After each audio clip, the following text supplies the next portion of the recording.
On the night of August 13th, 1961, East German soldiers began laying down barbed wire and bricks as barriers between Soviet-controlled East Berlin and the democratic western section of the city. The Berlin Wall was a result of a desperate and effective move by the GDR, which is the German Democratic Republic, as a way to stop the East Berliners from escaping the Soviet-controlled East German state into the west of the city, which was then occupied by the Americans.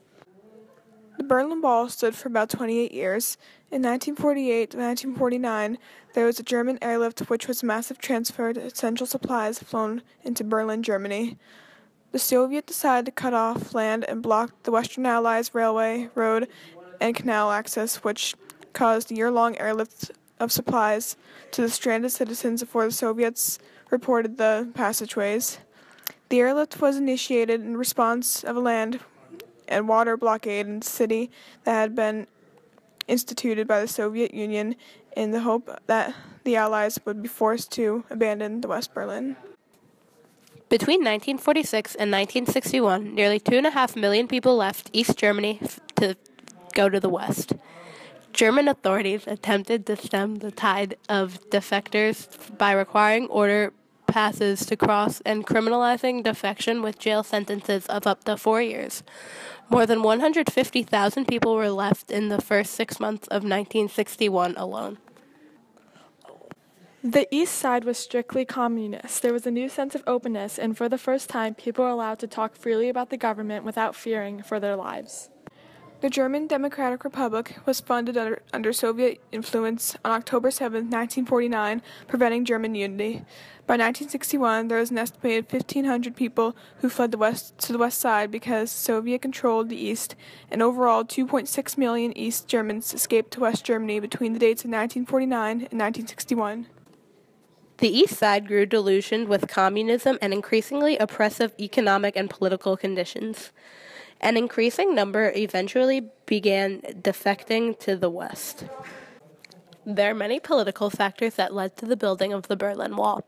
It all started when Russia had conquered eastern Germany, including Berlin, at the end of World War II. At the same time, the Western Allies had conquered West Berlin. Russia, the USA, and England agreed that each would take control of a section of Berlin after Germany had surrendered. After years of this agreement, Russia wanted the USA and England to leave Berlin. Since they would not leave, the USSR took total control of East Berlin, and the Berlin Wall was built. There was a lot of geographical issues, such as the fact that the Soviets decided to cut off land access and had the potential to lead to a more serious conflict between the two powers. The Soviet Union blocked the Western Allies' railway, road, and canal access to the sectors of Berlin under Allied control. By spring in 1949, it was clear that the Soviet blockade of West Berlin had failed. It had not persuaded West Berliners to reject their allies in the West, nor had it prevented the creation of a unified West German state. On the 13th of August, Khrushchev closed the border between East and West Berlin and started building the Berlin Wall. However, there were many economic advantages to East Berlin and communist regime. First of all, since there was extreme equality, economic status never separated the people. However, the economy was able to remain stable because all the citizens were encouraged to contribute to the economy, and each citizen was encouraged to keep a job. During the building of the Berlin Wall, and even after the wall was built in 1946 and 1961, nearly 2.5 million people left East Germany for the West Side. There was much more freedom in West Berlin, which symbolized the success of the capitalist system.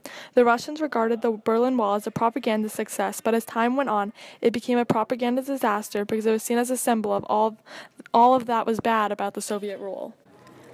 The refugees are fleeing day by day to the west. However, this was hardly proof of the Soviet claim that communist way was better than capitalism. Economic and the budgetary distortions made it difficult to both direct resources and to control the budget. However, there was a sense of nationalism in East Berlin. Communist rule brought the people together through equality and a better sense of belonging. Since it was communism, everyone was equal. There was no fierce competition or fight to be better than everyone and get to the top. Also, their communist economy thrived because everyone was entitled to keep a job and contribute to the economy of East Berlin. By 1961, an estimated number of 1,500 people fled to the west side because of the Soviet-controlled east, because the west side is more advanced and has a better ruling. The wall fell on November 9, 1989, when the East government announced that all GDR citizens could visit West Germany and East Germany. Crowds of East Germans crossed and climbed onto the wall, joined by the West Germans who were on the other side as a celebration. The wall fell because of the proximity of West Berlin, offering the prosperity and freedom that the East lacked, was a constant bane to the GDR's leadership. Positive propaganda about the anti-fascist protective rampart was not enough to stop East Germans succumbing to the lure of the Western city or the unrest or the rest of democratic Europe.